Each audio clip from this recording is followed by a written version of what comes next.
Hi guys, German Prepper here.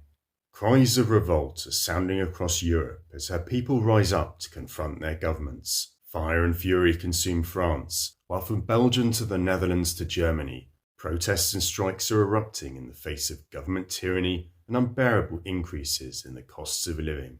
All this to a backdrop of troops, armaments and missiles deploying across the continent as open warfare in the east edges ever closer by the day. Here is your latest update. All across France, both peaceful and extremely violent protests involving millions have been taking place for over a week, with no signs of lessening.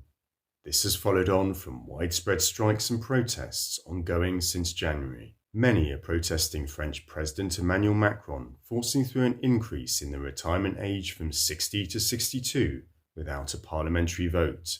Others are protesting new immigration laws or for environmental reasons. Most involved, however, have had enough of insane levels of continuous inflation and falling standards of living. Calls for the government or even the state itself to be brought down resound. In Germany, a massive nationwide transport strike has occurred, crippling transport and airports in one of the biggest walkouts in decades, as Germany's economy, Europe's largest, reels from soaring inflation. Frank Wernicke, head of the Verdi Labour Union, stated, "It is a matter of survival for many thousands of employees to get a considerable pay rise." This has literally affected everyone here in Germany, guys, as even the smallest school bus and local train line was shut down. Across Belgium, the Netherlands and Germany, ongoing mass demonstrations are occurring in opposition to the European Commission's plan to reduce nitrogen pollution across the European continent, even when that means forcibly closing farms and lowering food production. In one example of protests, hundreds of farmers descended on Büsum to attend a 3-day protest against green agenda rules imposed by regional, national and European authorities. The farmers were joined by at least 60 fishing trawlers who held a demonstration at sea in protest of an EU ban on certain types of trawling, a move that is set to severely damage Germany's shrimp fishing industry.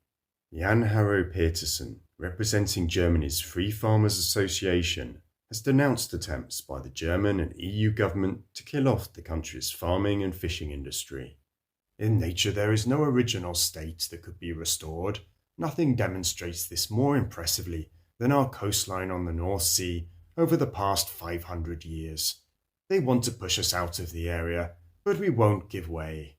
Such green agenda policies have greatly angered many here in Germany, guys, where living costs have been rising sharply and the price of food alone has already risen more than 50% in the last year.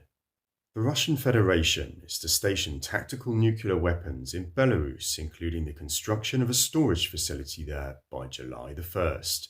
President Vladimir Putin made the announcement on state television. There is nothing unusual here either. Firstly, the United States has been doing this for decades. They have long deployed their tactical nuclear weapons on the territory of their allied countries. We agreed that we will do the same, without violating our obligations. I emphasize, without violating our international obligations on the non-proliferation of nuclear weapons. We are not handing over, and the US does not hand over to its allies. We're basically doing the same thing they've been doing for a decade. They have allies in certain countries and they train their crews. We are going to do the same thing. The International Campaign to Abolish Nuclear Weapons has released this statement in response. In the context of the war in Ukraine, the likelihood of miscalculation or misinterpretation is extremely high. Sharing nuclear weapons makes the situation much worse and risks catastrophic humanitarian consequences. Although not unexpected, this is of course another huge escalation, guys. To match it, there has been a steep rise in rhetoric and warnings over the last few days.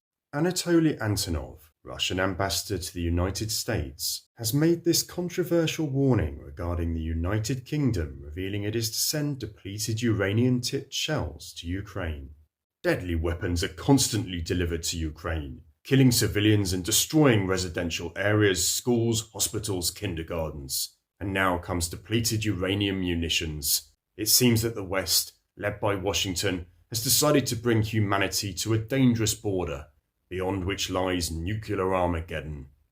General Sir Richard Barrons, former commander of the United Kingdom's Joint Forces Command, has made these statements in an interview regarding the continuing escalations with the Russian Federation.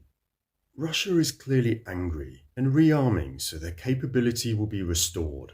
And when the shooting stops in Ukraine, Russia will blame the outcome on us. We are already in confrontation with Russia. Right now we have chosen to do very little about it. During the Cold War, the army, at all times, was ready to fight at 4 hours' notice. When the Cold War ended, and there was no sense of existential risk to the UK, all of that was dismantled. Now we would need 5 to 10 years' notice of a Russian surprise attack to manage to deal with it. That's not a cool place to be. It's deeply disappointing. Well, there we are then, guys.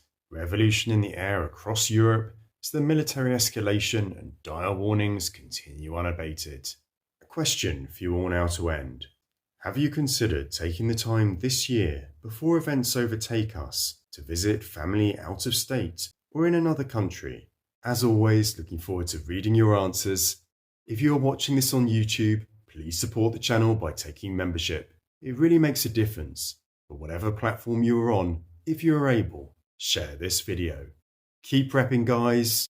Cheers for now.